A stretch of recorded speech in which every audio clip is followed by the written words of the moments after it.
കയ്യുമ്മു കോട്ടപ്പടിയുടെ വൈവർണ്യം എന്ന പുസ്തകം പ്രകാശനം ചെയ്തു.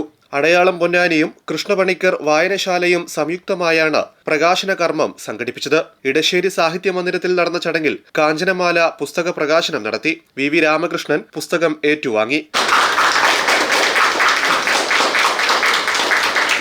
പുസ്തകമാണ് എൻ്റെ ജീവിതത്തിലെ ഏറ്റവും പ്രിയപ്പെട്ട സാധനം. അതിന് വരാതിരുന്നാൽ എനിക്ക് വളരെ വിഷമമാകുമല്ലോ എന്ന് കരുതി. പനി ശരിക്കും വിട്ടു പോയിട്ടൊന്നുമില്ല, എങ്കിലും ഞാനിവിടെ എത്തിയിരിക്കുകയാണ്.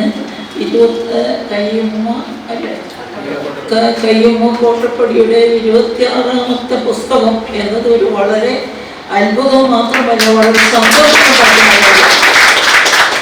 ഒരു വീട്ടമ്മ ഇത്രയധികം പുസ്തകങ്ങൾ എഴുതി പ്രസിദ്ധീകരിച്ചു കഴിഞ്ഞ് എന്നത് വളരെ അഭിമാനകരമാണ്. ഒരു സ്ത്രീ എന്ന നിലയിൽ എനിക്ക് വളരെ അഭിമാനം തോന്നുന്നു. ഞാൻ അവരെ ഹൃദയം തൊട്ട് അഭിനന്ദിക്കുന്നു. രമ്യ ബാബു പുസ്തക പരിചയം നടത്തി. പി പ്രകാശ്, ടി ശൂലബാണി, കർമ്മ ബഷീർ, ലിയാഖത്ത് പി സദാനന്ദൻ എന്നിവർ സംബന്ധിച്ചു. കയ്യുമ്മു കോട്ടപ്പടി മറുപടി പ്രസംഗം നടത്തി. പ്രശാന്ത് വി സ്വാഗതവും നിസാർ നന്ദിയും പറഞ്ഞു.